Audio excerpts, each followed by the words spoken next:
al ponente que nos ha llevado a esta webinar, que es Pascual López Villén, auditor de cuentas, economista, especialista en Derecho concursal, fundador de Eco12 y además es articulista habitual en Blog Canal Profesional y en Walter Club. Sin más, le voy a dar la palabra a él. Bueno, antes deciros que a mano derecha de vuestro ordenador tenéis un chat donde podéis hacer todas las dudas o todas las cuestiones que queráis plantear y al final de la ponencia pues daremos un tiempo para que podamos atender a todas aquellas cuestiones que planteéis.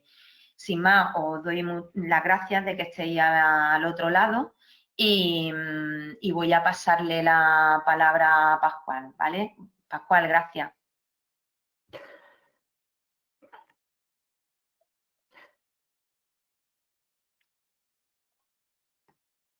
A ver, buenas tardes. ¿Todo correcto? ¿Se oye? ¿Se ve bien? Todo correcto, ¿no? Sí, se oye perfecto. Sí, se oye bien. Bien, pues en primer lugar, felicitaros por los proyectos que has presentado, que habéis puesto en marcha. Creo que son muy interesantes y pueden ayudar a los distintos colectivos, a las distintas empresas a superar esta racha sobrevenida. Quiero, como no, también dar las gracias a todos los asistentes. Estar aquí es para, a las 6 de la tarde con la que está cayendo, pues para darle un premio, ¿no? Porque, bueno, hablar de insolvencia, aunque es una materia que es interesante, pero no es de lo más divertido, entonces intentaremos hacerlo ameno e intentaremos ver algunos supuestos de aplicación práctica, ¿vale? Y, pues lo dicho, daros las gracias por soportar una charla de prácticamente 1 hora y media escuchando aspectos relacionados con la insolvencia. Veréis, yo he planteado la exposición en 3 bloques fundamentales. Un primer bloque que considero interesante, donde vamos a distinguir entre insolvencia e inviabilidad, y un posterior bloque donde haremos más hincapié, nos deteneremos un poco más, veremos un supuesto de aplicación práctica relacionado con los ratios, con unas herramientas que nos van a ayudar a detectar esos supuestos de posible insolvencia. Luego, posteriormente, pasaremos a un tercer bloque donde ya tocaremos muy de pasada, algunos aspectos concursales. La idea de esta ponencia es cómo detectar o cómo prevenir ese concurso, ese hipotético concurso, ¿vale? Entonces, pues bueno, tocaremos algunos aspectos del concurso. He dejado algunas transparencias para que las comentemos muy por encima, pero no es la idea de esta exposición. Para los que no lo sepáis y para los que lo sepáis, recientemente se ha aprobado el texto refundido de la ley concursal. A la vez también se ha aprobado un Real Decreto 16/2020, con otras medidas que afectan también al concurso.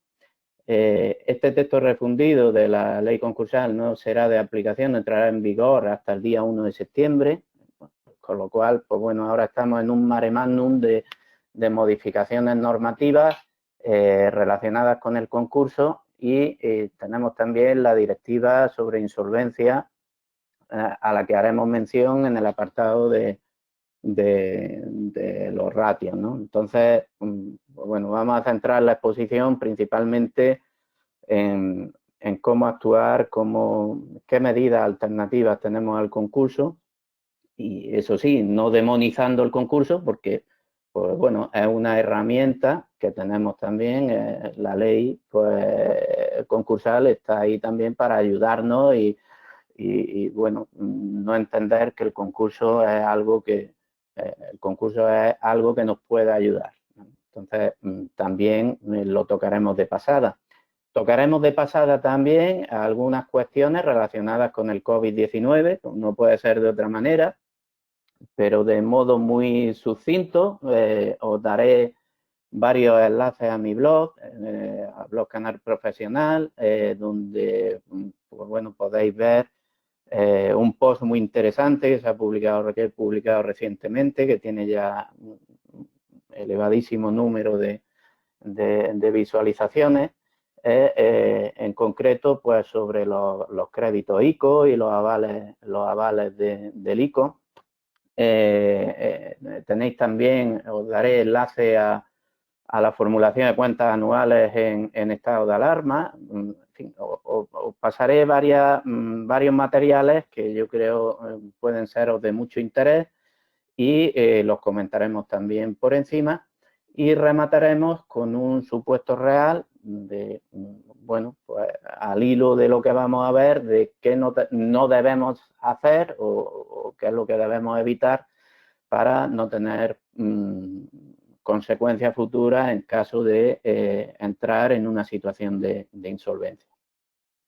Si os parece, dejaremos también unos 10 minutos, un turno de preguntas al final de la exposición para que, bueno, pues cualquier duda, cualquier consulta que os surja relacionada con la exposición me la podáis preguntar y la podamos ver. Indicaros también que este es un foro que va dirigido no solo al profesional, sino que va dirigido a la empresa, va dirigido a la pyme, va dirigido a la gran empresa, en fin. Aquí conjugamos, nos dirigimos a varios ámbitos, varios sectores, varios colectivos, con lo cual intentaré hacer una sesión lo menos técnica posible para que todos la podáis entender y, en fin, para que también dentro de las posibilidades que admite esta materia, pues podamos enterarnos todos los que estamos. Pues sin más, empiezo, voy a ir siguiendo el material que ya me ha dicho Eugenia, se os va a pasar, ¿vale? A ver, voy a minimizar la pantalla para poderlo ver bien. En relación a este primer bloque que os comentaba, pues bueno, a mí me gusta utilizar los símiles y igual que pasa con las enfermedades, si detectamos tempranamente una enfermedad, pues será más fácil atajarla, será más fácil poder darle solución que oye, que cuando ya llegamos muy enfermos, pues poco podemos hacer. Entonces, los buenos profesionales lo que pretendemos hacer es más que dictar un procedimiento a seguir, pues dictar o facilitar herramientas para poder detectar esa enfermedad temprana, ¿vale? Es importantísimo poder enfrentar a tiempo un problema de insolvencia, porque eso nos va a ayudar bueno, a tomar la decisión adecuada, a no incurrir en posibles responsabilidades y a dormir algo más tranquilo, que es de lo que se trata. Entonces, yo aquí lo que os vengo a decir es que se pueden dar cuestiones paradójicas en las que, bueno, pues, nos encontremos con empresas que sean insolventes, pero a la vez viables, y con empresas y viceversa, ¿no? Entonces, si nosotros nos encontramos con una empresa que por una cuestión puntual, por un motivo puntual, está atravesando problemas, pero la empresa es viable, la empresa tiene posibilidades de continuar, la empresa tiene, puede seguir en el ejercicio de su actividad, pues bueno, pues quizás tengamos que tomar medidas de reorganización, de reestructuración, medidas concretas que nos permitan adecuar nuestros costes y medidas que nos permitan pues llevar a cabo una actividad que consideramos viable. Cuestión distinta es el caso en el que ni somos viables y además somos insolventes. Entonces, si se dan estos dos aspectos, pues tendremos que utilizar las herramientas que la legislación nos prevé, pues bueno, pues las de la liquidación voluntaria y en su caso, pues las de la liquidación no voluntaria, la liquidación concursal. Yo aquí os digo en esta transparencia que es un craso error si pensamos que los problemas se van a solucionar solos. Entonces, los profesionales estamos para prestar ayuda. Como bien dice Eugenia, cada vez más tenemos más medios de consulta, más medios de asistencia, ¿no? Entonces, bueno, yo os voy a dar unas nociones para que cuando se encienda la alarma, cuando atisbemos que algo no va bien, pues recurramos a esos profesionales de la economía, del derecho, que nos puedan ayudar y nos puedan decir pues, qué alternativas tomar y qué medidas adoptar, ¿no? Aquí, lo que os decía anteriormente, encontramos empresas que pueden ser insolventes, pero viables y viceversa. Entonces, en estos supuestos, tenemos que siempre analizar muy bien nuestro negocio y ver en qué medida podemos reorganizar, reestructurar nuestro modelo. Pues intentando negociar con acreedores, intentando negociar con empleados, en definitiva, abriendo una vía extraconcursal, una vía previa de posible solución a nuestro problema. En caso de que una empresa sea insolvente, pero con un negocio que consideremos viable, pues ya os digo, ¿no? Aquí podéis ver el gráfico, pues vamos a intentar reorganizar, vamos a ver nuestra estructura de costes, vamos a ver con quién podemos negociar y con quién no. En fin, vamos a intentar dar los pasos previos para que podamos llegar a una solución adecuada. Aquí, en la siguiente transparencia, cuando ya vemos que es imposible, que no tenemos viabilidad, que además estamos en una situación en la que vamos a tener ya problemas para pagar a nuestros acreedores, para cobrar a nuestros clientes, pues bueno, pues se abren dos vías que tenemos que tener siempre muy presentes, la de la liquidación voluntaria. La liquidación voluntaria, pues bueno, la ley de sociedad de capital, pues artículo 362 y siguientes, pues nos dicen cuáles son las distintas alternativas en cuanto a la liquidación voluntaria. Y luego tenemos también la liquidación concursal, ¿vale? La liquidación concursal se da cuando no tenemos el suficiente activo para cubrir nuestro pasivo. Para que os hagáis una idea y os pongo un ejemplo, recientemente el juzgado de lo mercantil número 3, a mí me nombraron liquidador voluntario de una sociedad. Nombran un liquidador independiente siempre y cuando no haya acuerdo entre los distintos administradores o haya conflicto entre los distintos administradores y ellos por sí mismos no sean capaces de liquidar la sociedad. Y lo primero que tenemos que hacer cuando o bien nos nombra el juzgado en una liquidación voluntaria o bien el órgano de administración se reúne y decide liquidar voluntariamente la sociedad, es ver si nuestro activo cubre nuestro pasivo, si los bienes y derechos que tenemos, ¿vale? Pueden cubrir nuestras deudas y obligaciones, ¿vale?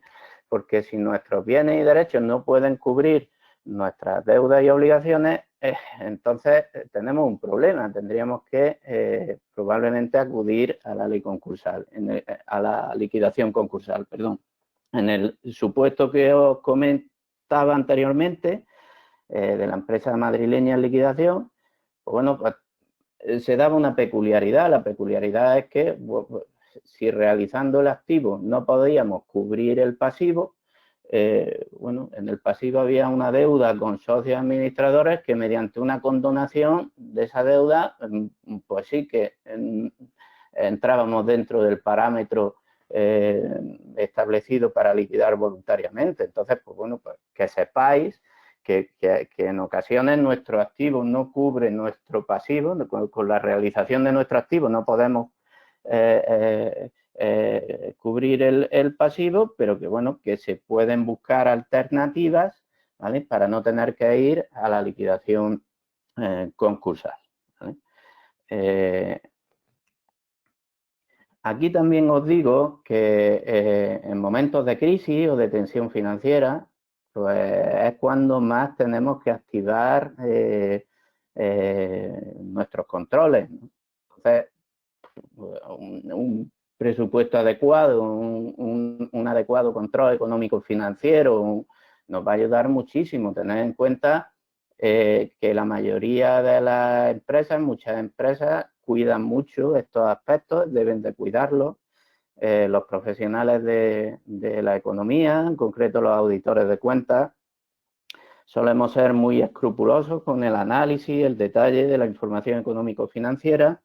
Y la exposición de hoy, pues me gustaría hacer mucho hincapié en eso, en que difícilmente un ratio nos va a valer si los estados financieros no cumplen los estándares, no cumplen con lo establecido en el marco normativo de información financiera de aplicación, no cumplen con los requisitos contables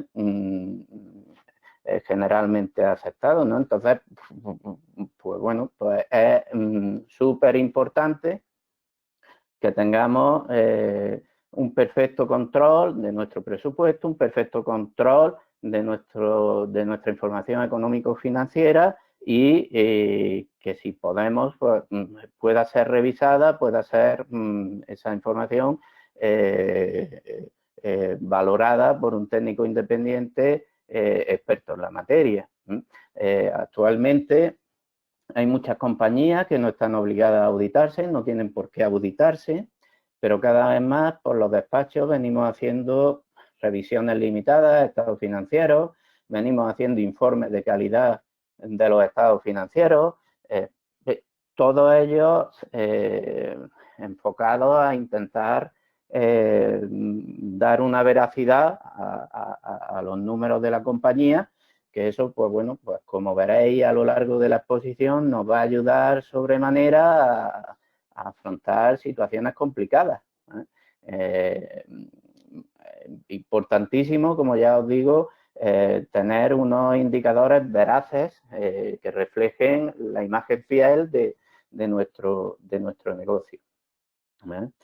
Si todo eso lo hacemos bien, cuando ahora entremos en el apartado de ratios financieros, veréis que normalmente los resultados que nos arrojen esa aplicación de esas herramientas, esos análisis, pues bueno, pues van a ser consistentes con lo que estamos, con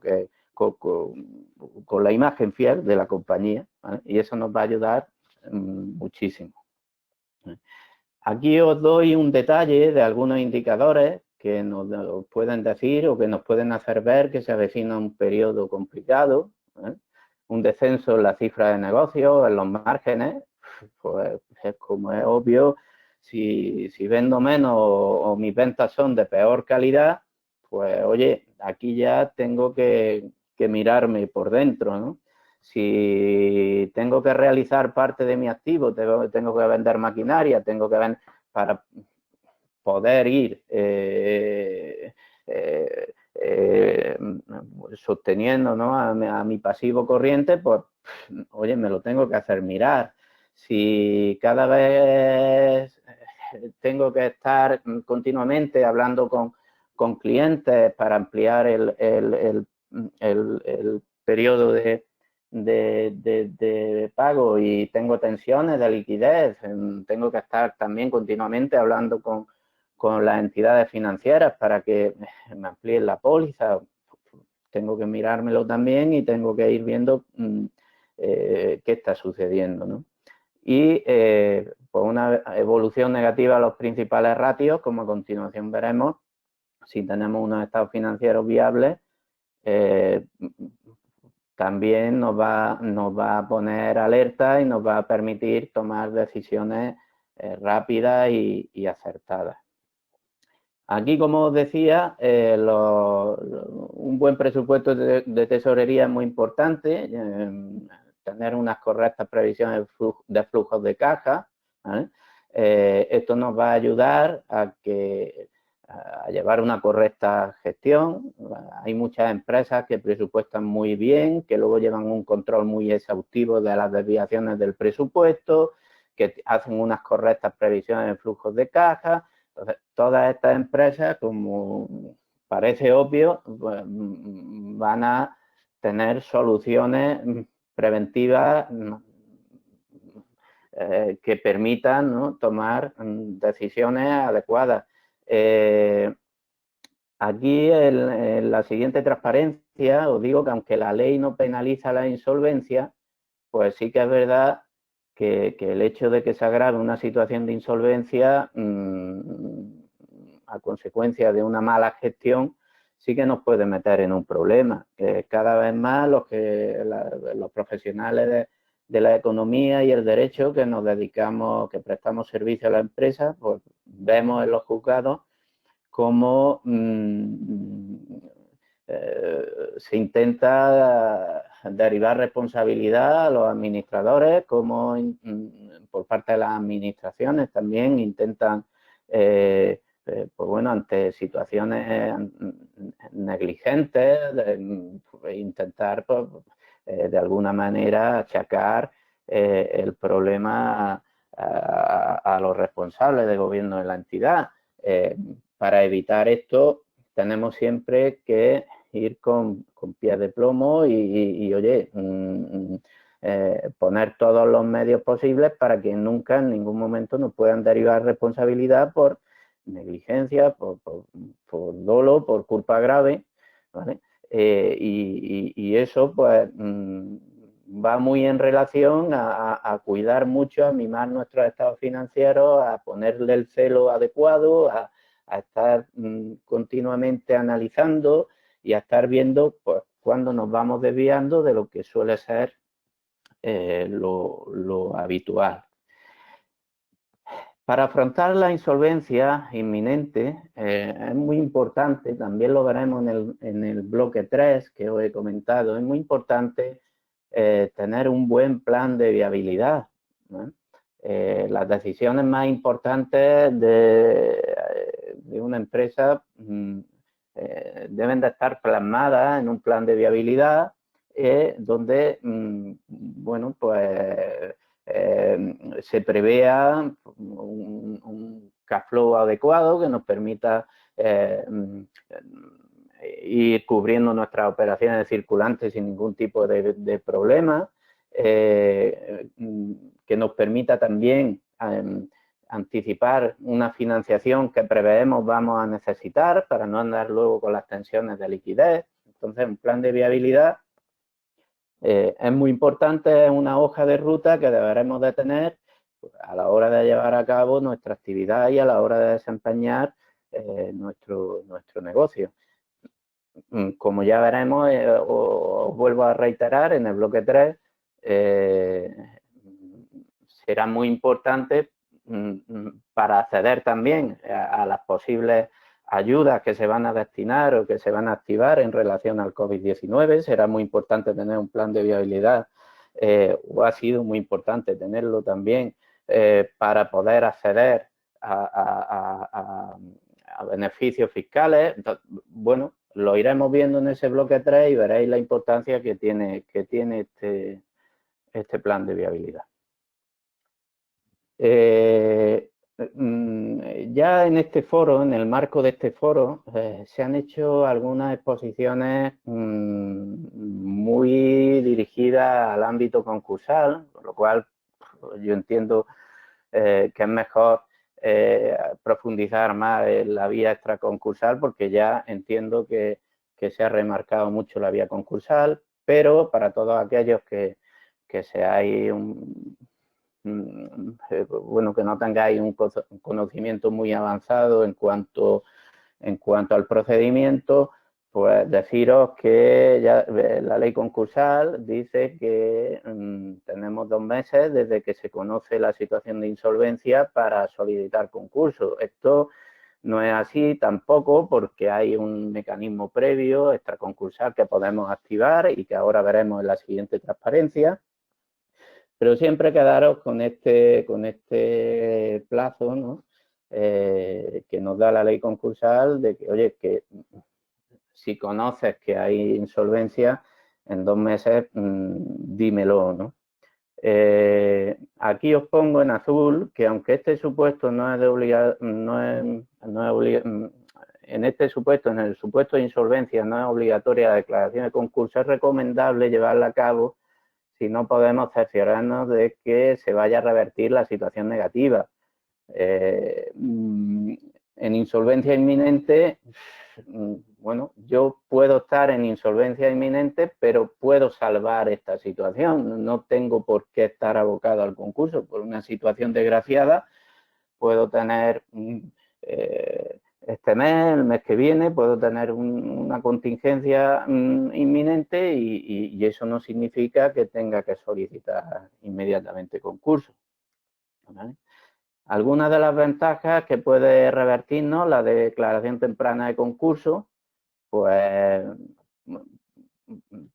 todo lo que se detecte de forma temprana es importante, como he venido comentando a lo largo de la exposición.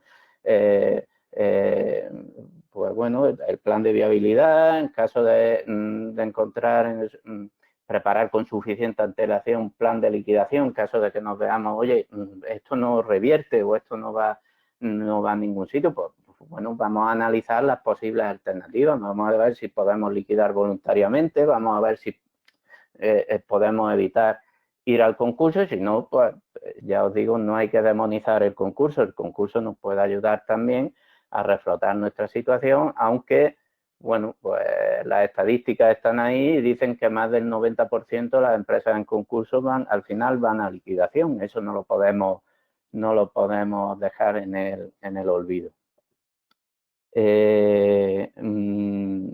Tener en cuenta también, yo aquí en el punto 3 os pongo que hay que proceder a revisar las actuaciones llevadas a cabo en los últimos años para ver si alguna puede conllevar responsabilidad de los administradores. Si por cualquier cuestión tenemos que solicitar concurso, el administrador concursal que se designe va a analizar todas las operaciones, especialmente va a poner la lupa en las operaciones llevadas a cabo en los 2 años anteriores a la declaración de concurso, a la solicitud de concurso, porque puede haber operaciones que considere lesivas a la sociedad e intente plantear una acción de rescisión, intente dejar sin efecto esos acuerdos, intente rescindir ese tipo de operaciones. Entonces, ojito con esto, antes de plantearnos presentar concurso, vamos a analizar esto, ¿vale?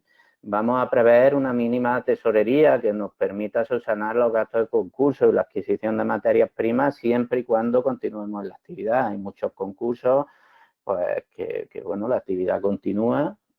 El administrador concursal junto con la administración social de la compañía van tomando decisiones en común y bueno, y en ocasiones pues imaginaros que se puede dar el supuesto de empresas que estén mal gestionadas, mal dirigidas, que no lleven un correcto detalle de todas sus operaciones y bueno, cuando viene aquí un profesional, un administrador concursal, pues y se pone a gestionar, pues oye, en multitud de ocasiones la cosa cambia, ¿no? Tenemos que saber también que cuando nos vamos a concursos hay que prever una serie de gastos, entre los que se incluye la minuta del administrador concursal y bueno, y que tenemos que, en la mayoría de ocasiones, pues no se decreta el cese de la actividad cuando se declara el concurso, sino que se continúa con la actividad. Todo esto hay que preverlo, ¿vale? La ley concursal, en el artículo 5, concretamente, como ya os decía, contempla el plazo de 2 meses para declaración de concurso una vez conocida la insolvencia. No la insolvencia inminente de la que antes hemos hablado, que puede ser una insolvencia inminente que bueno, que por cualquier circunstancia estamos aquí, pero oye, no es permanente, sino que bueno, que llegamos a superarla, digamos, ¿no? En el caso de que el concursado inicie procedimientos para llevar a cabo negociaciones con el objeto de llegar a un acuerdo con sus acreedores, una propuesta anticipada de convenio, un acuerdo extrajudicial, se amplía el plazo a 6 meses de conformidad con el artículo 5. Tened en cuenta que la mayoría de las empresas, antes de llegar a solicitar concurso, plantean unas negociaciones previas, de las que ahora hablaremos. Y entonces esas negociaciones previas, bueno, constan, tenemos un plazo para llegar a algún acuerdo de 3 meses, más 1 mes para elevarlo a público o para homologar el acuerdo, y esos son los 4 meses que se unen a los 2 que prevé la ley concursal. Por eso hablamos también aquí de 6 meses. Aquí en esta transparencia lo tenéis claro, ¿eh? Cuando yo veo que estoy en una situación de insolvencia inminente, inicio negociaciones, hablo con mis trabajadores, hablo con mis proveedores, intento llegar a acuerdos, intento hacer lo que esté en mis manos. Si ya veo que la insolvencia no es inminente, ¿vale?, ya inicio un procedimiento de comunicación de negociaciones. El artículo 5 bis de la ley concursal no habilita para ello. Y luego tenemos 1 mes para solicitar concurso, firmar un acuerdo de refinanciación, homologándolo o elevándolo a público ante notario con un informe de expertos, ¿vale? De esto también hablaremos en el bloque 3 y lo veremos con más detalle.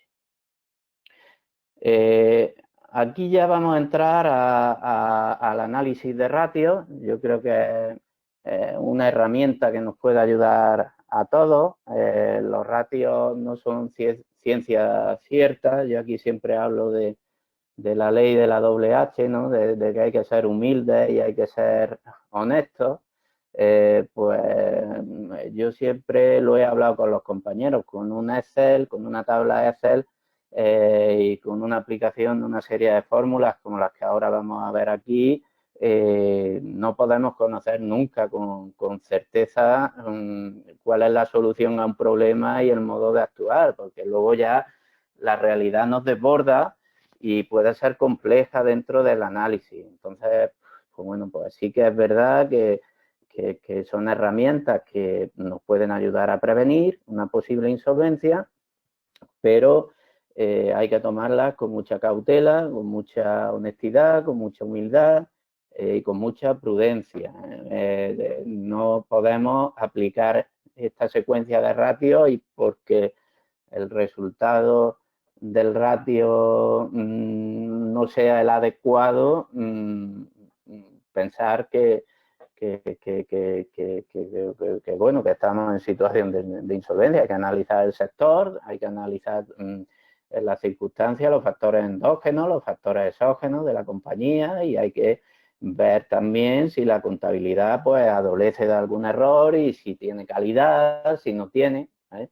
Yo digo aquí que bueno, que hay una serie de factores dentro de la compañía, los endógenos y externos a la compañía. Póngase el COVID-19. ¿Quién esperaba esto? Nadie. Un factor externo que ha hecho que muchas empresas tengan que cambiar su forma de relacionarse con el cliente, tengan que cambiar sus canales de distribución, tengan que reinventarse, tengan que... Bueno, pues eso es un factor exógeno, como otros tantos más que a continuación veremos, ¿vale? Los endógenos, pues la evolución de las cifras de negocios y comparación de la tendencia de la empresa con el sector. Bueno, vamos a analizar si una empresa con mis mismas dimensiones, mi mismo sector, con mi mismo personal, pues más o menos va dando los mismos parámetros que va dando mi compañía, ¿eh? Vamos a analizar también si el capital humano es suficiente en la empresa, no vaya a ser que mi empresa esté sobredimensionada, no vaya a ser que bueno, conforme a mi importe neto de mi cifra de negocios, conforme a mi actividad, conforme a mi sector, pues tenga sobredimensionada esa plantilla o sea insuficiente. Vamos a estudiar también las posibles fuentes de liquidez inmediata, si es sostenida, el endeudamiento, la evolución de las ventas y la calidad de las ventas. Hay empresas que venden mucho pero de mala calidad, con bajo margen. Entonces, pues bueno, pues quizás no nos interese vender tanto, sino con más calidad. ¿Vale? Vamos a analizar si estamos repartiendo dividendos, si nos repartimos, si estamos cumpliendo con todos los requerimientos legales. Bueno, pues todo eso son factores endógenos que tenemos que estudiar muy bien dentro de la propia compañía. Los exógenos, pues son los que, como ya os he dicho antes, no podemos prever. Un acontecimiento excepcional, o sube el precio de las materias primas, sube el salario mínimo interprofesional, cambia los requisitos para el acceso al crédito, sociológicos, pues yo hablo también cambio de consumo en canales de distribución, relevos generacionales. También hay factores que influyen en el análisis, en la detección de la insolvencia, pues, factores medioambientales, factores políticos, pues, intervencionismo en los precios, mare magnum fiscal con nuevas regulaciones, cambios en la normativa. Todos estos son factores que nos van a afectar y que tenemos que analizar y estudiar también en nuestros planes de viabilidad, en nuestros proyectos a futuro, porque van a ser importantes de cara a prever posibles situaciones de insolvencia. Yo cada vez que analizo una contabilidad suelo encontrarme, y de forma recurrente, normalmente nos encontramos con los mismos errores o con una secuencia de errores que suelen ser muy habituales. Hay empresas que tienen contabilizadas existencias que están obsoletas o que ya no utilizan y tienen un valor que para nada se corresponde con la realidad. Hay empresas que tienen productos finales, pero otras fábricas donde hay productos en curso y esos productos en curso no están correctamente valorados, no tienen incorporados algunos costes que deberían de tener. Entonces, difícilmente cuando yo le aplico un ratio voy a ver, me va a arrojar un resultado coherente, ¿no? Hay muchas empresas que mantienen saldos a cobrar que conocen a ciencia cierta que no van a ser realizables, o clientes morosos. Bueno, pues, también eso me desvirtúa mi análisis de ratio. Incorrectas reclasificaciones de corto a largo plazo. Pues bueno, recientemente en una auditoría se nos ha dado también un caso curioso y, como ya os he dicho, iré poniendo algún ejemplo donde recurrentemente el fondo de maniobra lo venía arrastrando en negativo. Para que os hagáis una idea, el fondo de maniobra la capacidad que yo tengo para cubrir en el corto plazo mis deudas. Bueno, pues, ¿por qué? Pues porque tenían partidas contabilizadas, préstamos con socios administradores en el corto plazo cuando en realidad eran a largo plazo. Entonces, ahí también me está desvirtuando el ratio del fondo de maniobra, ¿no? Estamos diciendo que no podemos, nuestro activo corriente no es suficiente para cubrir nuestro pasivo corriente.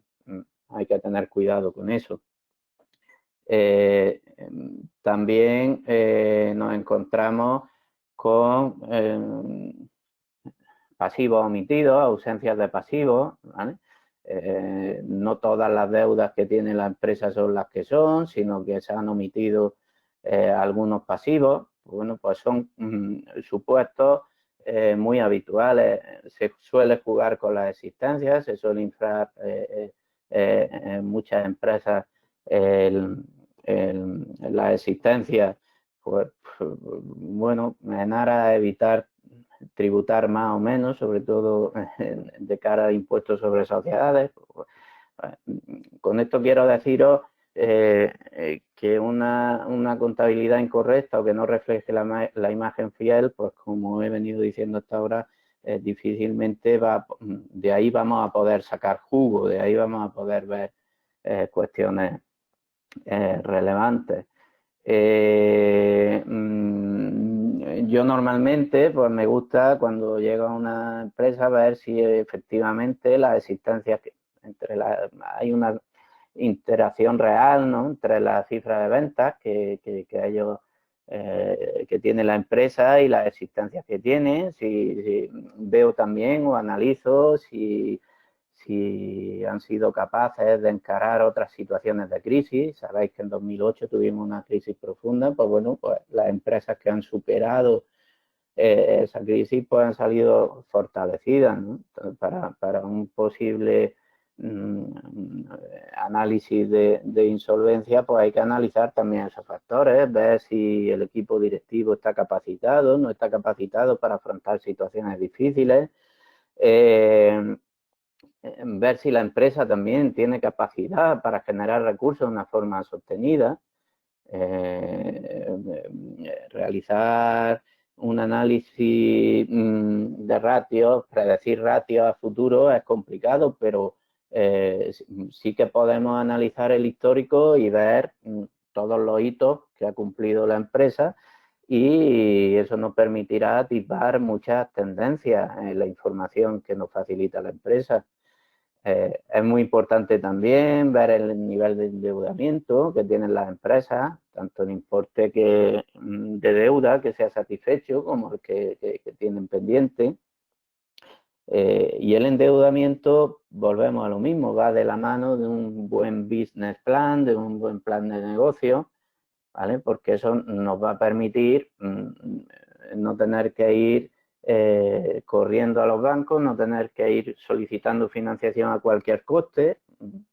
Es muy importante eso. Yo aquí en esta diapositiva, también por mi profesión y por la dinámica de la empresa, siempre tiro de los procedimientos de la NIAS 315, la norma internacional de auditoría. Esta NIAS pues nos advierte de una serie de procedimientos que en auditoría tenemos que llevar a cabo para detectar los riesgos de incorrección material. Los riesgos de incorrección material en los estados financieros que nos facilitan las empresas. Entonces, esta norma internacional de auditoría nos dice, oye, poner el foco en todo este tipo de hechos y transacciones que se suelen dar en las empresas, ¿no? Pues, ocurrencia, pues ver si las transacciones y los hechos registrados han ocurrido realmente y corresponden a la entidad. ¿no? En definitiva, pues verificar que lo que la empresa registra en contabilidad ha ocurrido, que es íntegro, que se han registrado todos los hechos y transacciones que tenían que registrarse.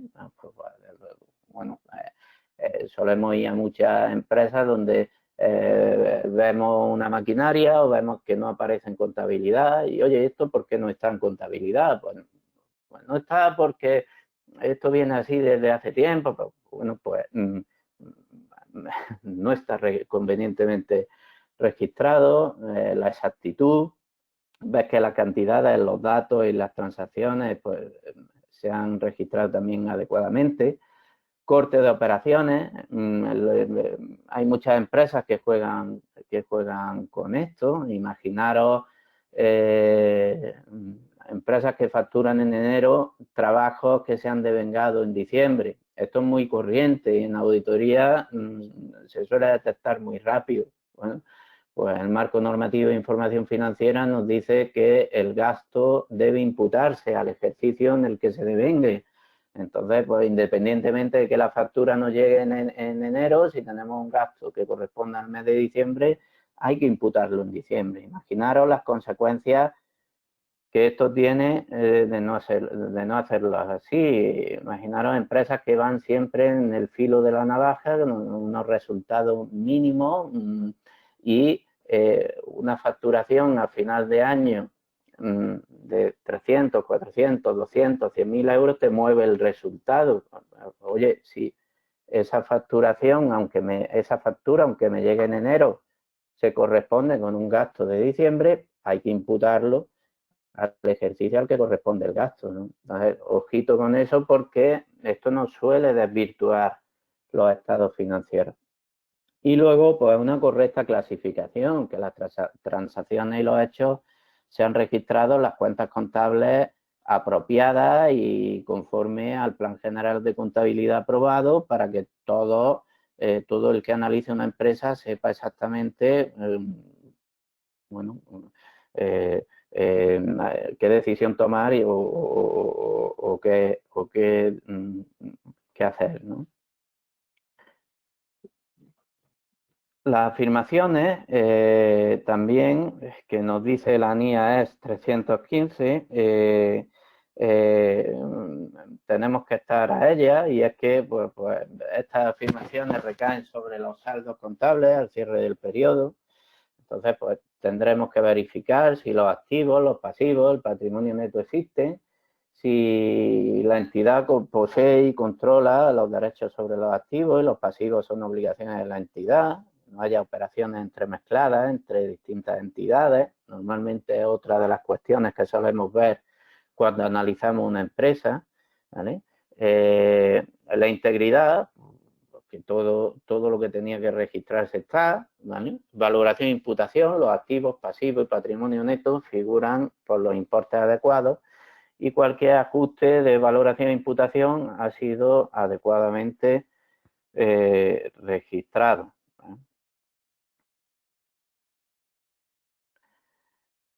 Bueno, aquí más de lo mismo, ¿no? Vengo a transcribir los procedimientos que la NIAS 315 nos revela, ¿vale?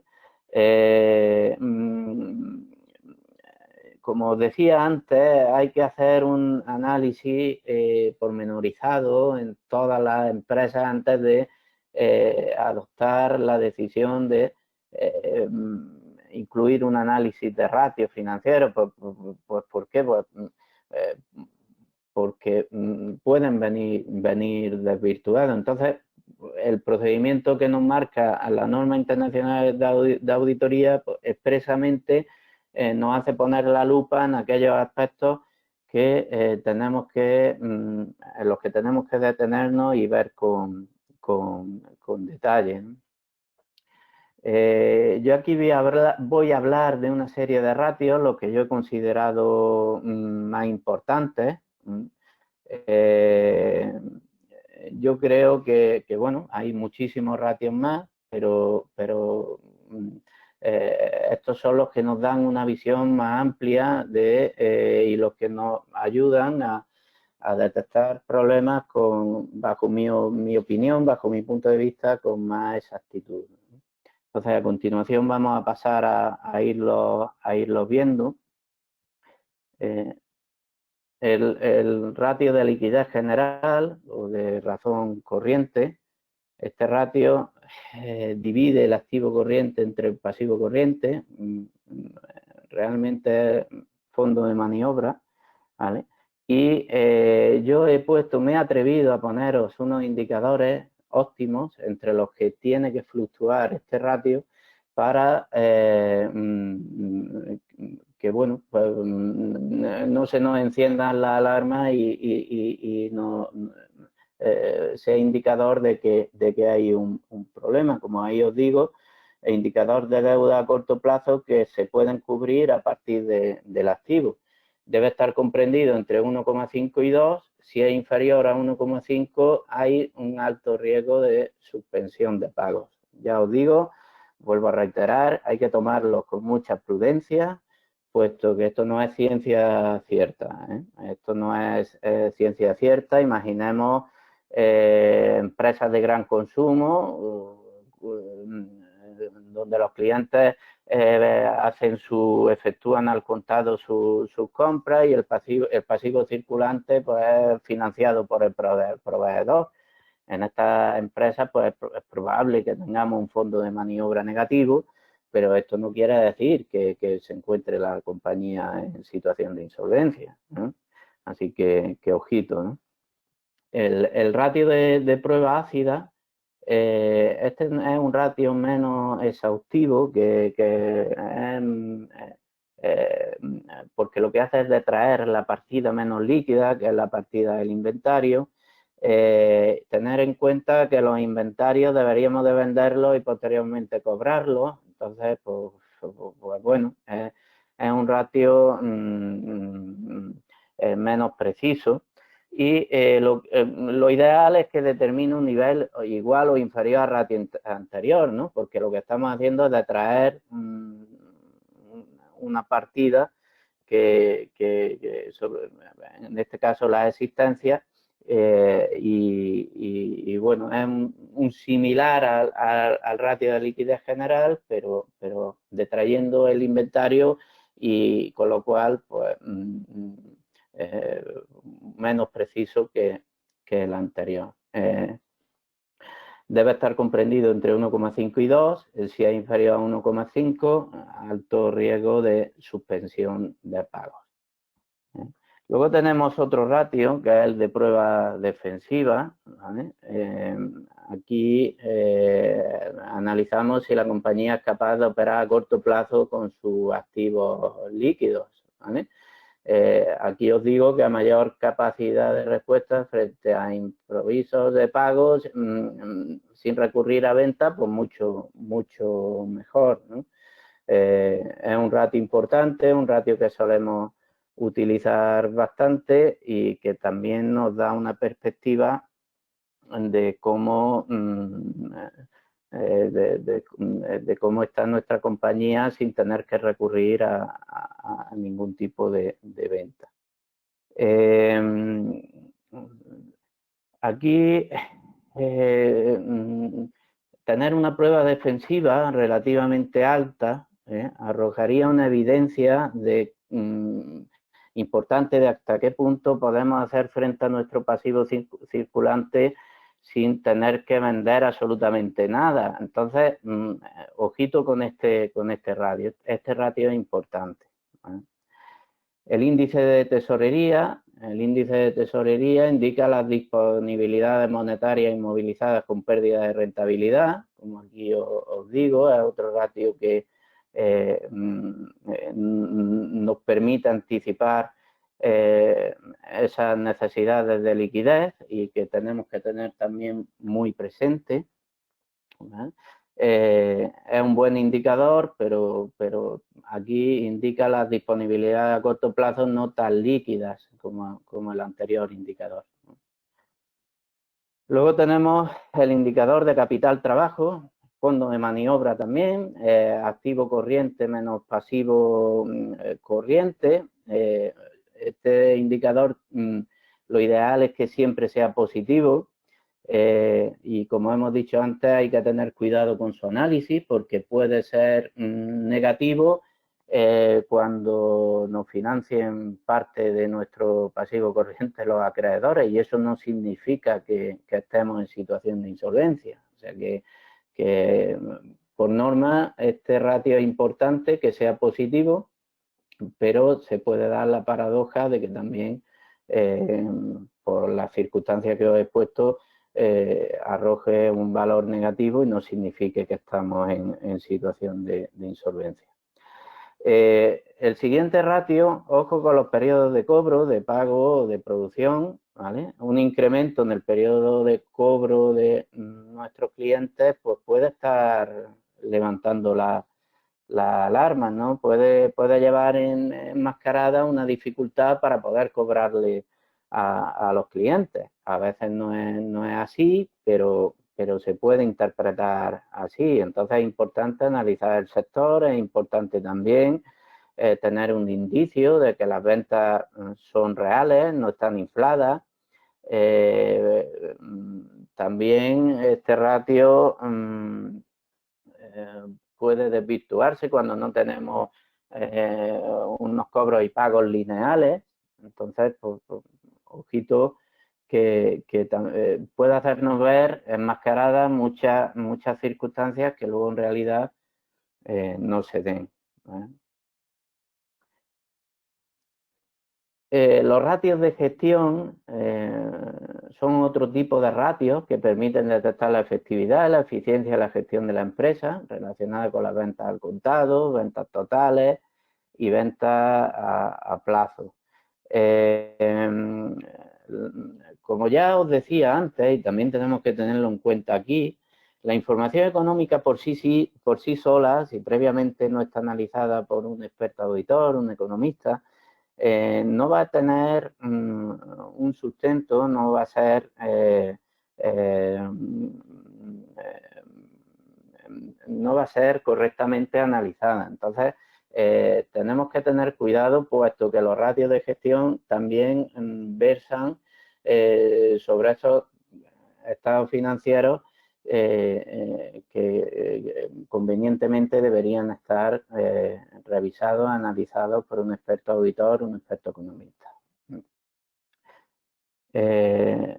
A continuación, vamos a analizar el ratio de rotación de cartera. Este indicador nos dice cuánto tarda una empresa en cobrar a sus clientes. Si la cifra de cuenta a cobrar es superior a las ventas, significa, aquí os pongo, que la empresa tiene una acumulación de clientes deudores, con lo cual está perdiendo capacidad de pago. Ojito también con este ratio. Puede evidenciar esta cuestión y las empresas que nos analizan suelen ver todos los aspectos que os estoy comentando. La rotación de inventario promedio por 360 días partido el costo de las ventas, es un indicador del tiempo que tarda el stock de una empresa en convertirse en efectivo y cuántas veces se necesita reponer stock a lo largo del año. Es importante conocer, yo aquí siempre hablo de que los ratios tienen que tener un carácter preventivo. Si observamos variación a la baja de esos ratios, tenemos que intentar verificar si efectivamente se corresponden con nuestra situación actual y prevenir, ¿vale? Y además también no olvidarnos de que deben ser constructivos, nos deben ayudar a evidenciar cuando las circunstancias que arroja el ratio no sean las reales, construir e intentar justificar que eso no es lo que no es el indicador, ¿no? Aquí os pongo también la rotación de activos totales, ventas, partido activos totales. Es un indicador de lo que la empresa dispone tras pagar sus deudas inmediatas. Indicador también en cuanto a la gestión importante que tenemos que tener en cuenta. La rotación de activos fijos, ventas, partido, activos fijos, que es el número de días en promedio que estamos financiando a nuestros clientes. Aquí tener en cuenta que con este ratio también se juega mucho, ¿vale? Es una medición del número de veces al año que se cobran las cuentas pendientes y que se vuelve a prestar dinero. Las empresas suelen jugar tanto con los clientes como con los proveedores. Podemos alargar el plazo. Normalmente lo que se viene haciendo es que se alarga el plazo de pago y se intenta financiar con los proveedores. En ocasiones hay empresas que tienen una tesorería muy saneada y lo que hacen es tirar de los descuentos por pronto pago y oye, pues tirar de esos recursos para beneficiarse de descuentos en cuanto a los proveedores, ¿no? Entonces, habrá que analizarlo todo y habrá que ver cómo está nuestra empresa estructurada. Aquí también os hablo del nivel de endeudamiento en relación con el patrimonio neto. Un exceso de endeudamiento, un exceso de apalancamiento, como bien sabéis, no es lo adecuado, ni tampoco que tengamos recursos sin activar. Entonces, tenemos que llegar a un término medio de endeudamiento para que, bueno, no incurramos en costes desmesurados por el coste por esa financiación, ni tampoco tengamos recursos no activados y que eso también sería indicativo de una mala gestión. Vale. Aquí os vengo a decir, os vengo a hablar también de los ratios de rentabilidad. Antes os he comentado que no por vender más obtenemos mejores resultados. Hay que analizar muy bien la calidad de nuestras ventas. Esto es muy importante.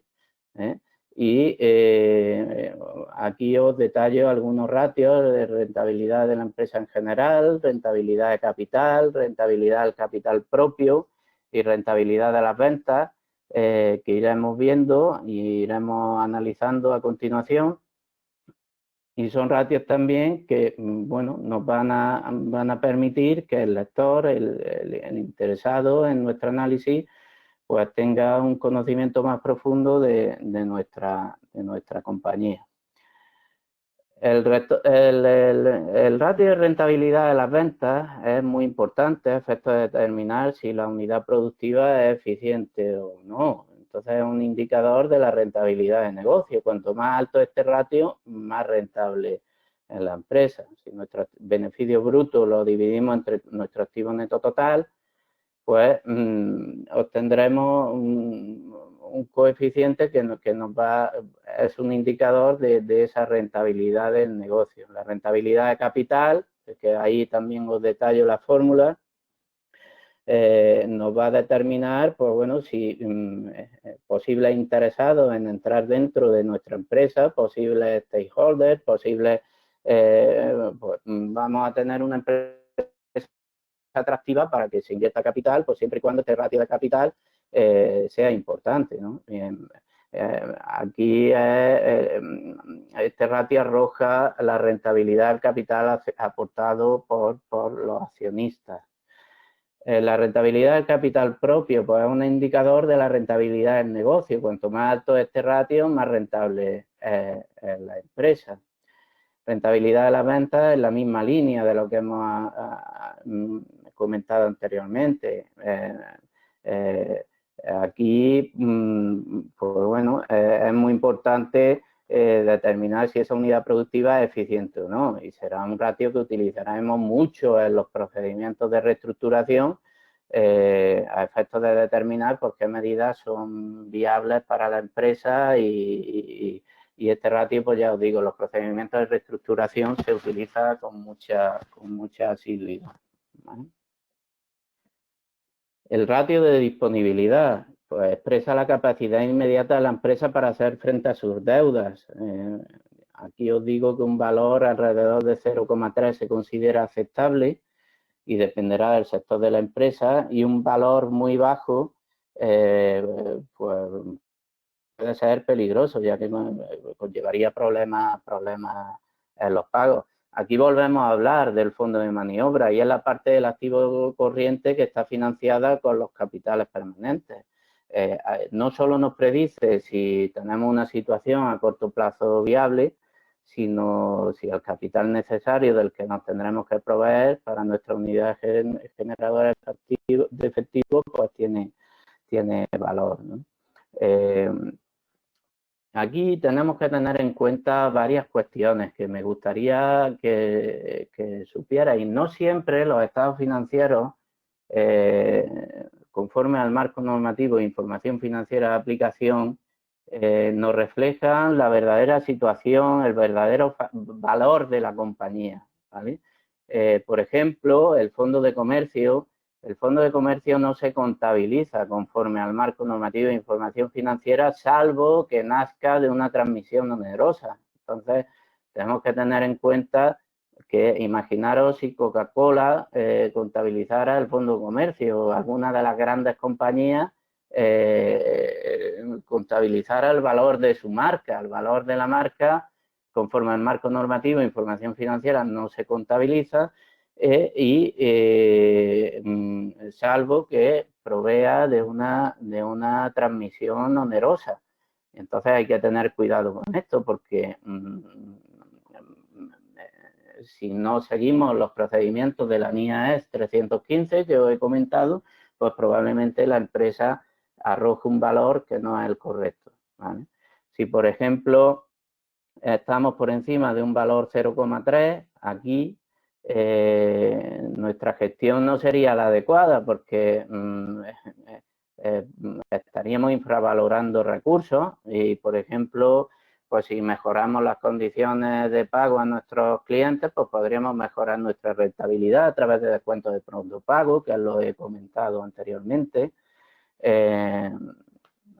Ya os digo que estos valores y horquillas a los que me atrevo a aludir no son ciencia cierta, pero hay que ponerlo siempre dentro del sector y del contexto oportuno y nos pueden ayudar bastante.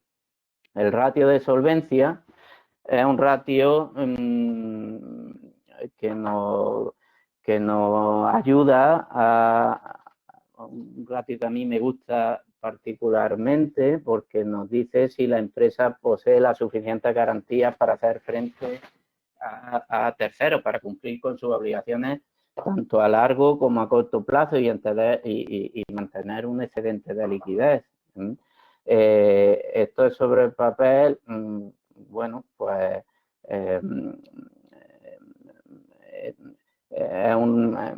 el activo total está contabilizado, como he dicho, sobre las reglas marcadas por el Plan General Contable y las normas de registro de valoración y nos volvemos a encontrar con una observación importante en cuanto a la aplicación de este ratio. No olvidéis que las NIAS, las normas internacionales de auditoría, las resoluciones del ICAS y el Plan General Contable son derecho contable y cualquier información que hagamos en la que no se apliquen estas normas, pues podríamos tener problemas.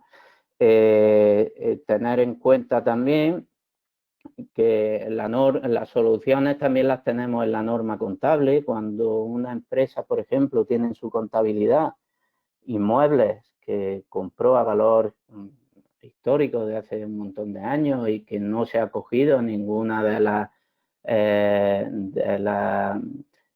las revalorizaciones de inmuebles aprobadas por el gobierno, pues puede tener unos estados financieros donde el valor de esos inmuebles no sea el adecuado, aparezca infravalorado. Y eso es correcto, porque eso lo marca así el marco normativo de información financiera. Entonces, deberíamos aplicar los procedimientos de la NIAES, ¿sabes?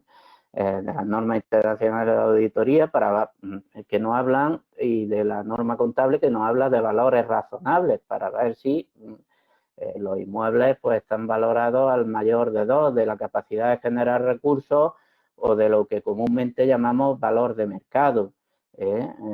Tener en cuenta que el valor de mercado de nuestros activos inmobiliarios, según nos dice la norma, es el valor que entre partes vinculadas, entre partes independientes, bien informadas, y ante activos similares, pues se le da a esos inmuebles. Bueno, tendríamos que analizar nuestro estado financiero y ver si nuestros activos inmobiliarios, por ejemplo, pues reflejan la imagen fiel de nuestro estado financiero. Todo esto en conjunto va a determinar la calidad de nuestro ratio y va a determinar nuestro análisis, ¿vale?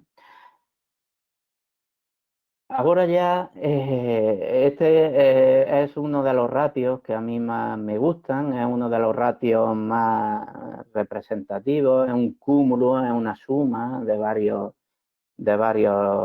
ratios. A partir de ahora vamos a oír hablar mucho del ratio de predicción de insolvencia de Altman, ¿vale? Algunos ya lo estudiábamos en la universidad, pero pues cada vez más se viene aplicando a la empresa. Como veis, Edward Altman es profesor de la New York University State School of Business. Este hombre pues tiene un montón de publicaciones, como veréis en la diapositiva posterior. Bueno, le recriminó en la anterior crisis al Banco de España no haber atajado a tiempo, no haber tomado las medidas preventivas oportunas para la determinación de lo que se nos venía encima, ¿vale?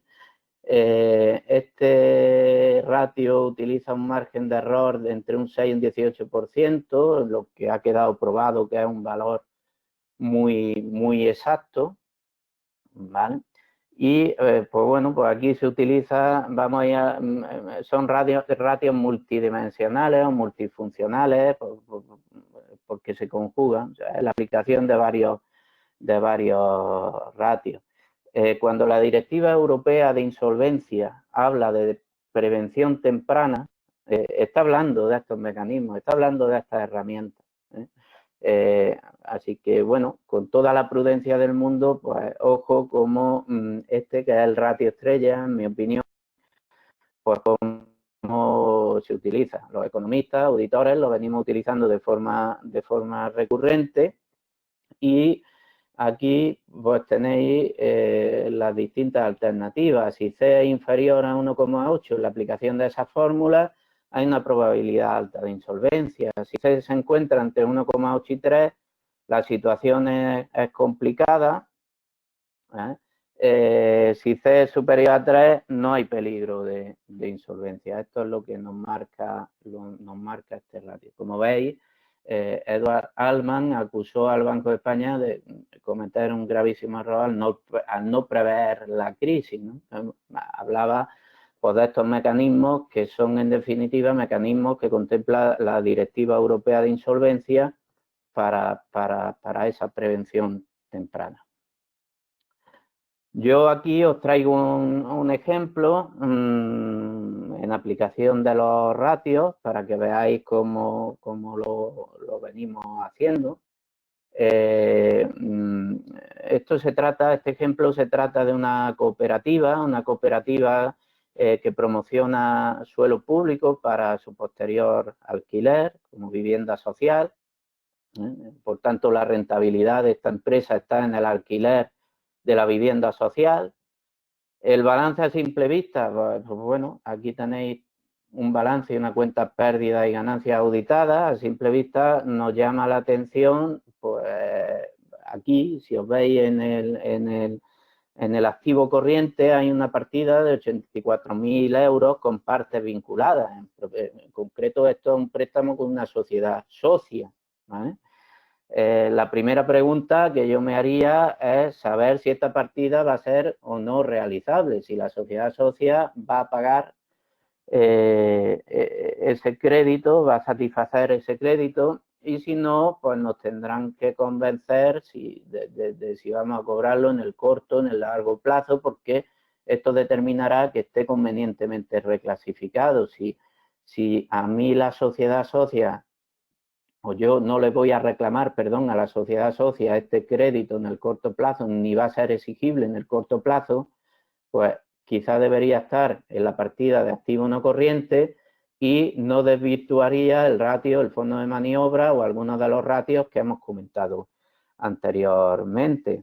Si nos vamos al pasivo, al patrimonio neto y el pasivo, ¿vale? Lo primero que observamos, nos encontramos ante una compañía infracapitalizada. Si veis el capital, pues bueno, pues 3.075 euros con pérdidas de ejercicios anteriores, por tanto, la actividad de alquiler no ha cubierto los gastos en determinados ejercicios. Cuando vemos pérdidas de ejercicios anteriores, algo ha pasado, algo no ha ido bien, ¿vale? Si tenemos en cuenta que los gastos que tiene esta empresa es la amortización de la obra, el gasto financiero, ¿vale? Esta contabilidad yo la he preparado y, como no, pues tiene una trampa, y una trampa es que hemos determinado por la memoria que es un estado financiero más, ¿vale? Pues y por documentación extracontable que hemos analizado, que el pasivo no corriente contempla la totalidad de la financiación bancaria. Si os dais cuenta, hay deudas con entidades de crédito por importe de 8.942.000 euros. Y os puedo asegurar que no hay un error en la reclasificación, no está todo a largo, y no es porque haya un error en la reclasificación, sino porque la compañía tiene pactada con la entidad de crédito una carencia de varios años. Imaginaros cuando una empresa plantea a una entidad de crédito una carencia de varios años, como es el caso, nos puede estar desvirtuando los estados financieros esta cuestión, porque algunos ratios pueden estar arrojando valores que realmente no son los adecuados. Entonces, ojito con esto, ¿no? Ojito como este pacto legal o el pacto jurídico que no se contabiliza, que no llega a los estados financieros, cómo puede distorsionar la lectura de los mismos. Por eso es muy importante, para mí, lo más importante de una compañía dentro de los estados financieros es la memoria, ¿vale? Tenemos que analizar la memoria, tenemos que ver si efectivamente la compañía ha llegado a algún tipo de acuerdo de carencia o, en fin, tiene pactado algún tipo de compromiso futuro que nos refleje los estados financieros, porque podemos estar arrojando al exterior algo que no se corresponde, ¿no?, con la realidad.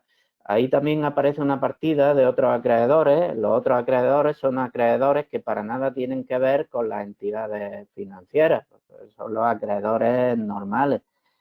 Si nos vamos al resultado del ejercicio, vamos aquí a la cuenta pérdida y ganancias. Como ya hemos visto en los fondos propios, pues vemos que hay malos resultados y que la cifra de negocio es muy bajita en relación a las deudas con terceros.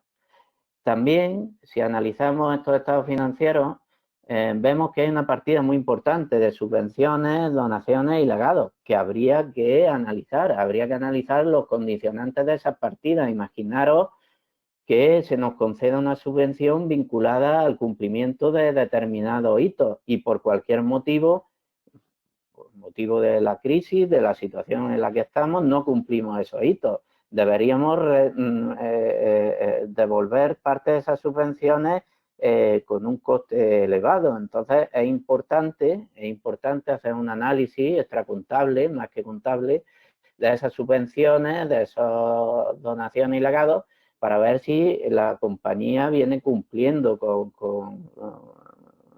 viene dando cumplimiento a ellas, ¿no?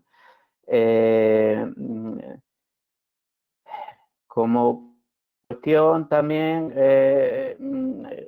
interesante y que podríamos comentar, tener en cuenta que el IVA también aquí juega un papel importante. Hay que tener en cuenta, en el supuesto que yo he planteado, es una actividad de alquiler de viviendas que está exenta, con lo cual aquí el IVA no influye en la determinación de los ratios, pero tenemos que analizar también cómo ese impuesto indirecto pudiera influir dentro de nuestro análisis.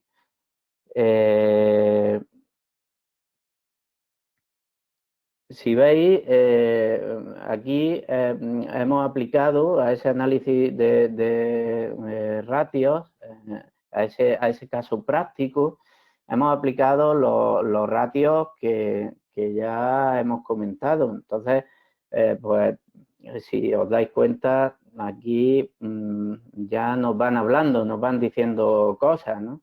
El ratio de liquidez general pues es menor a 1,5 y hay un riesgo alto de suspensión de pagos. El ratio de prueba ácida es menor a 0,8, entonces hay un alto riesgo también, os pongo aquí, de suspensión de pagos. La empresa solo dispone de un 17% de capacidad de responder con su liquidez a las obligaciones a corto plazo. El índice de tesorería es menor que el recomendable. Hay un resultado negativo, no se pueden afrontar las obligaciones a corto plazo en relación al ratio de capital de trabajo. Veis un promedio de cobro muy desorbitado, ¿vale? En definitiva, lo que quiero haceros ver es que con unos buenos estados financieros los ratios nos van a decir mucho, los vamos a poder utilizar para multitud de cuestiones. Las entidades financieras nos van a someter a un análisis de este tipo cuando nosotros pedimos financiación. En fin, que sepáis que es una herramienta muy útil y que nos puede ayudar mucho de cara a lo que se nos avecina. Recordaros de nuevo que hay que tener cuidado con las variables exógenas, que son, el coronavirus es una variable exógena, y pues que muchas empresas van a tener que cambiar su modelo de comercialización, distribución, y eso afectará también a este posterior análisis.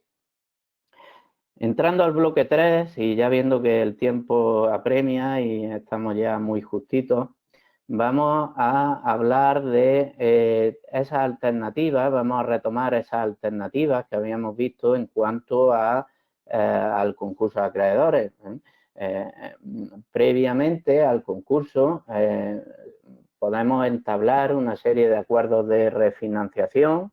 Aquí os pongo que cuando las empresas, a pesar de ser viables, tenían problemas transitorios de financiación, pues bueno, recurrían o han venido recurriendo a estos acuerdos. Aquí os hablo también de que muchas empresas demoran, intentan resistir, intentan apegarse a lo que han venido haciendo durante muchos años, y esta cuestión de no detección temprana, de no poner las medidas adecuadas debidamente y a su tiempo, pues hace que las estadísticas hablen de que el 90% de los concursos acaban en liquidación. Aquí yo os comento también acuerdos de refinanciación que no son rescindibles únicamente por la administración concursal. Nosotros podemos llegar a acuerdos con nuestros acreedores, con nuestros acreedores financieros, y siempre y cuando pues, dichos acuerdos queden aprobados por un 60% del pasivo, pues estarían amparados por el artículo 71 bis de la ley concursal.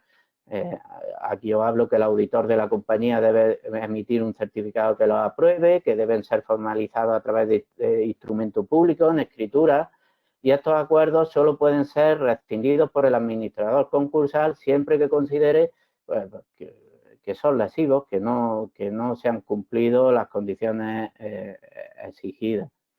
También os hablo de los acuerdos de la disposición adicional cuarta de la ley concursal. Es otro tipo de acuerdos previos a la solicitud de concurso, otro tipo de medidas, que aquí, como hablo, pues deben estar suscritos por al menos el 51% de los pasivos financieros. Y esto es una diferencia en relación a los anteriores. Al estar homologados, este tipo de acuerdos impiden que sean rescindidos en el concurso, porque ya el juez ha homologado este tipo de acuerdos. Se extienden hasta 5 años, además de la conversión de deuda en préstamos participativos. Esto es muy importante. Muchas empresas, en los supuestos en los que os he comentado antes de llegar a establecer acuerdos con acreedores, bueno, una cuestión que está ahora muy de moda es darle participación a ese acreedor en el capital social. Pues, oye, vamos a intentar, yo te debo una partida importante, pero, oye, confía en mí, confía en que vamos a salir de esta y te permito que participes en el capital social de la compañía, donde se tomen deliberaciones, donde puedas, a cambio de esa deuda. Entonces, lo que estamos haciendo es capitalizar la deuda y darle la oportunidad al acreedor de que pueda participar en nuestras deliberaciones. Bueno, pues en definitiva, son acuerdos alternativas al concurso. Existen otros acuerdos de refinanciación, pero con la peculiaridad de que pueden ser rescindibles y estos, pues, los anteriores tienen el amparo de la ley concursal y si están homologados no serán objeto de rescisión. Los acuerdos extrajudiciales de pago. Los acuerdos extrajudiciales de pago permiten a los deudores, ya sean personas físicas o sean empresarios, liberarse de sus deudas. Ahora hablaremos de la exoneración del pasivo insatisfecho también, ¿vale?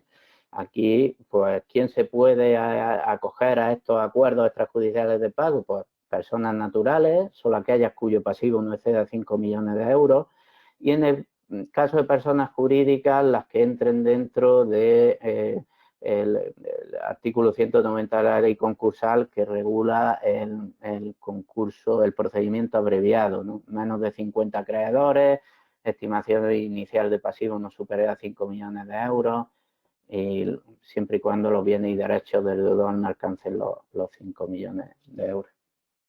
Aquí os hablo de cómo solicitar un acuerdo extrajudicial de pago. Se ha publicado un formulario que ahí os indico, donde se deben informar todos los bienes, donde se deben informar los derechos y obligaciones de pago del concursado, y la solicitud, dependiendo de si somos personas físicas o jurídicas, pues se tiene que tramitar a través del registro mercantil o la Cámara de Comercio, o incluso a través de cualquier notario, en el supuesto que seamos personas físicas.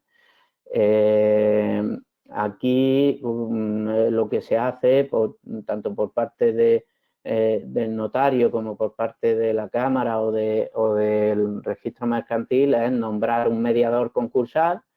El mediador concursal, pues, se debe de encargar de llegar a acuerdo con los acreedores, se debe de encargar de establecer un procedimiento previo para intentar llegar a una solución de quita y espera que le permita a la persona física, o en este caso a la empresa de reducida dimensión, poder dar una salida a su situación de insolvencia actual.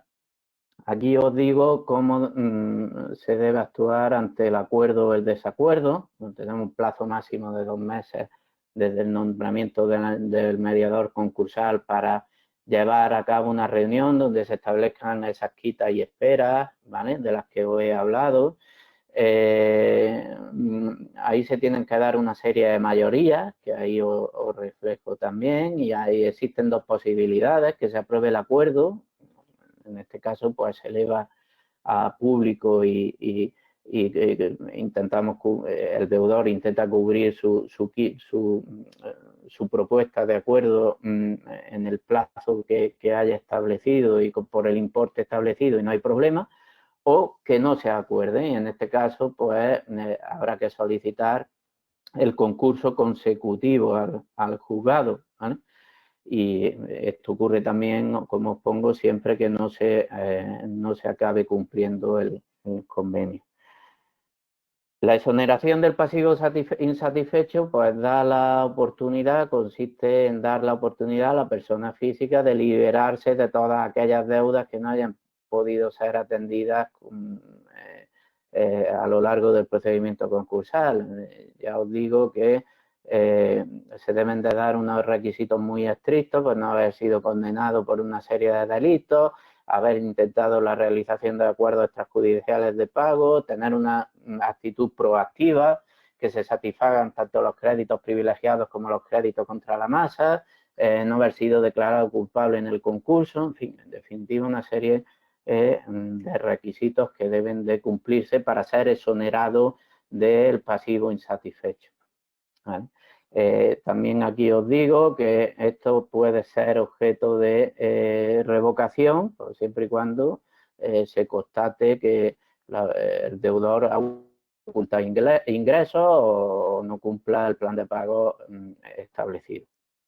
Disculpad que vaya un poco rápido, pero vamos muy justos de hora. Aquí también quería hacer una reseña al concurso, aunque ya os he dicho que al inicio de mi exposición muy sucinta, porque el concurso, pues bueno, entiendo que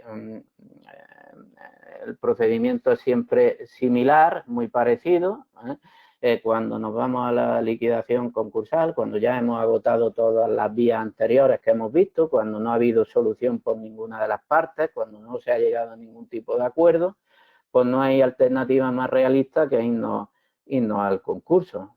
En el concurso se solicita, la solicitud es dictada por un abogado y procurador, se prepara una memoria de la historia económica y jurídica del concursado, un inventario de bienes, una relación de la plantilla, en fin, siempre el procedimiento, el aspecto formal es el mismo y el juez declara el concurso siempre y cuando cumplamos todos los requisitos formales y nombra administrador concursal. Entonces aquí bueno, voy a ir pasando rápido las transparencias para que veáis, pues estos son los primeros pasos que da el administrador concursal, contacta con los acreedores, contacta con el concursado, levantan un memorándum de actuaciones y a partir de ahí, pues bueno, dependiendo de si hemos solicitado la liquidación directamente en el concurso o no, pues se van dando todos los plazos, se van dando todos los pasos que la ley concursal nos va dictando. Aquí también os he querido dejar evidencia bueno, de todo lo que es el cronograma de un concurso, el cronograma, en mi opinión, completo con los plazos, pues cuándo hay que hacer la comunicación de créditos a acreedores, cuándo hay que hacer la comunicación de créditos por parte de los trabajadores, en fin, aquí tenéis varias transparencias donde tenéis un cronograma muy concreto de la tramitación del concurso. No nos vamos a detener aquí.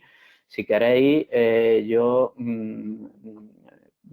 encantado de poder más adelante esbozar un poco los principales aspectos que el texto refundido de la ley concursal y nos va a presentar y bueno, y también en conjugación con el Real Decreto 16/2020 que irán de la mano y que se prevén que a partir del 1 de septiembre de 2020 pues, importantes sustanciales cambios normativos que conviene dedicarles pues, prácticamente una exposición completa.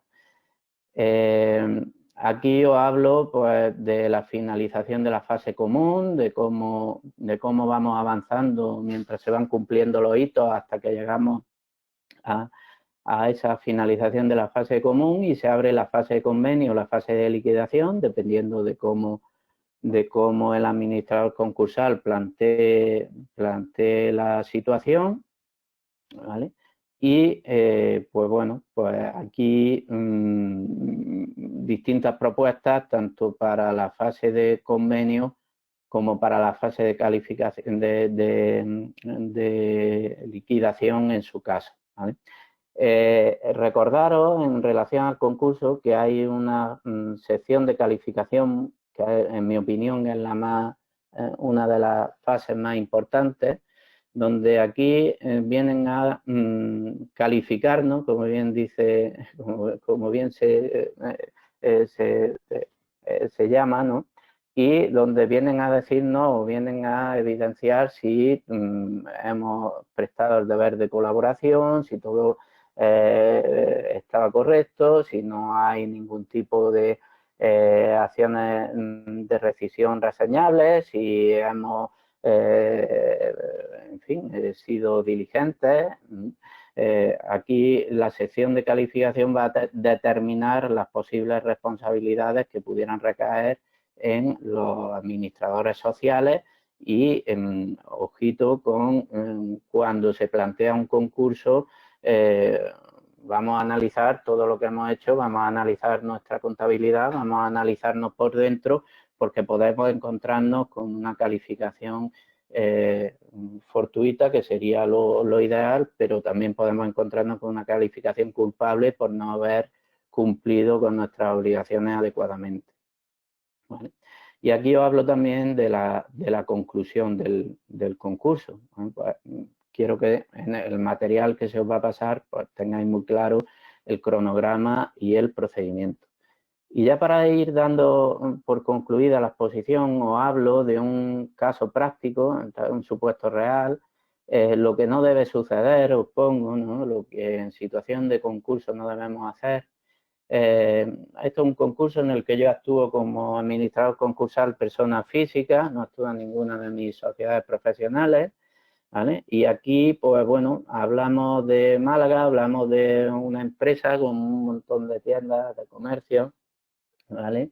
Y como podéis ver en el punto segundo, la concursada, la demanda de solicitud de concurso, pues viene a decirnos que debido a una serie de errores, de circunstancias, pues que carecen de activo, no hay activo que liquidar y ya en la propia demanda pues dicen que no hay nada que liquidar.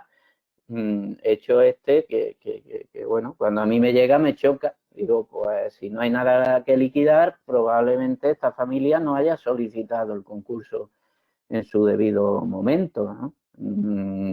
Aquí, como veis en el punto tercero, dice que, bueno, que se despidieron a los trabajadores, que tenían un alquiler, que el alquiler se tuvieron que marchar y que dejaron dentro todos los enseres, que un pequeño desastre, pero la realidad es que solicitan el concurso sin activo que liquidar. Y entonces yo directamente le digo al juzgado de lo mercantil número 2, como podéis observar, que dado que no hay nada que liquidar, pues que me eximan de presentar ningún plan de liquidación. Carece de sentido ninguno presentar un plan de liquidación, como es obvio, si no hay nada que liquidar. En consecuencia, este concurso se califica culpable. Se califica culpable por un cúmulo de circunstancias, por un desastre en las circunstancias sobrevenidas por no haber prestado la atención suficiente, no haber aplicado el rigor que deberían de haber aplicado. Entonces, por aquí os dejo también un informe de donde se razona la culpabilidad. Entonces, podéis ver como un punto reseñable. Según la contabilidad formulada por los administradores sociales de la compañía y aportada junto al auto de concurso, y venimos a reseñar partidas concretas, la compañía habla de que tiene un un total activo de 3.692.000 y luego en cambio dice que no tiene nada. O sea, que para que os hagáis una composición de lo que es tener unos malos, unos pésimos estados financieros y intentar, bueno, pues llegar a solicitar un concurso mal planteado, sin haberlo analizado previamente y sin haber hecho nada, ¿no? Luego, además, falta de colaboración por parte de los administradores. Los administradores no colaboraban porque no tenían nada que decir, como es obvio, cuando les preguntas algo y ellos saben perfectamente que esto lo han, es un desastre, pues no suelen colaborar, ¿no? Entonces, pues bueno, para que os hagáis una idea, estas son las consecuencias que tiene calificar un concurso como culpable, ¿no? Pues se detalla a los administradores, que aquí los veis, ¿vale? Y directamente se pide responsabilidad. Son ellos, los administradores, los que deberán responder en relación a esta sociedad, ¿no? Aquí veis, pues,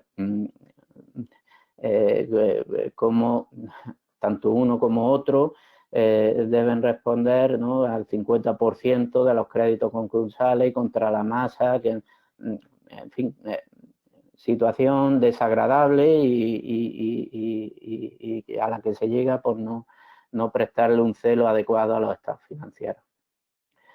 Previsión, organización, cumplimiento, colaboración. Cuando no nos queda más remedio que ir a concurso, tenemos que tener muy claro estos 4 aspectos, ¿vale? Aquí os hablo también de una serie de circunstancias que han sobrevenido en relación al COVID-19. No me voy a extender porque ya no tenemos tiempo, ¿vale? Pero sí que os he dejado en el material varios enlaces a publicaciones importantes, convenientes, de conveniente lectura en relación al COVID-19 y a la situación por la que estamos atravesando. Como bien sabéis, pues bueno, pues nos encontramos ante una crisis de oferta y demanda, no una crisis financiera como la de 2008, de momento, pero cada día nos encontramos con nuevas situaciones que bueno, que ya veis que vamos a golpe de Real Decreto diario, ¿vale? Yo aquí os pongo una serie de medidas, ¿no?, que se están tomando para evitar que lleguemos a un colapso absoluto, ¿vale?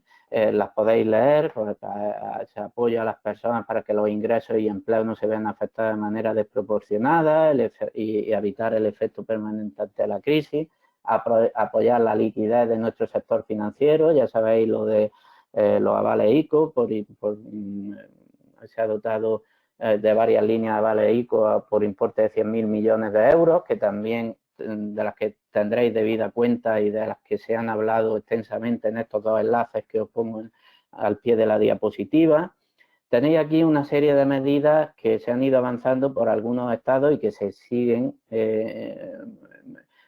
ampliando para evitar que o intentar que al menos salgamos de la epidemia en las circunstancias menos perjudiciales posibles, ¿vale? Entonces, es interesante y yo en los próximos días se está a punto de salir también un post en relación a las nuevas medidas mercantiles, contables, fiscales que el Real Decreto 19/2020 de reciente publicación ha aprobado y que son cuestiones que a los profesionales no afectan y de las que también tendréis cuenta próximamente en Blog Canal Profesional con un análisis exhaustivo de todas ellas, ¿no? Y ya por último, y para terminar, me gusta siempre concluir con una frase de un personaje ilustre, en este caso Albert Einstein, que dice que no pretendamos que las cosas cambien si siempre hacemos lo mismo. La crisis es la mejor bendición que puede sucederle a las personas, países, y porque trae progresos. La creatividad nace de la angustia, como el día nace de la noche oscura, y en la crisis, pues según Albert Einstein, nace la inventiva, los descubrimientos y las grandes estrategias. Quien supera la crisis se supera a sí mismo sin quedar superado. Y quien atribuye a la crisis su fracaso y penuria violenta su propio talento y respeta más a los problemas que a las soluciones. Entonces, aquí habla de que la verdadera crisis es la crisis de la incompetencia, el inconveniente de las personas, los países, la pereza para encontrar salidas y soluciones. Sin crisis no hay desafíos, sin desafíos la vida es una rutina, una lenta agonía. Y sin crisis no hay mérito. Entonces, es la crisis donde se aflora lo mejor de cada uno, porque sin crisis todo viento es caricia. Hablar de crisis es promoverla, callar en la crisis es ensaltar en conformismo. En vez de esto, trabajemos duro, acabemos de una vez con la única crisis amenazadora, que es la tragedia de no querer luchar por superarla. Y yo suscribo plenamente esas palabras de Albert Einstein, y lo que nos toca es remar en una misma dirección, poner todo el ímpetu posible, estar bien asesorados, estar bien informados y intentar que salgamos de esta con las menores secuelas posibles. Muchas gracias por aguantarme aquí 1 hora y media.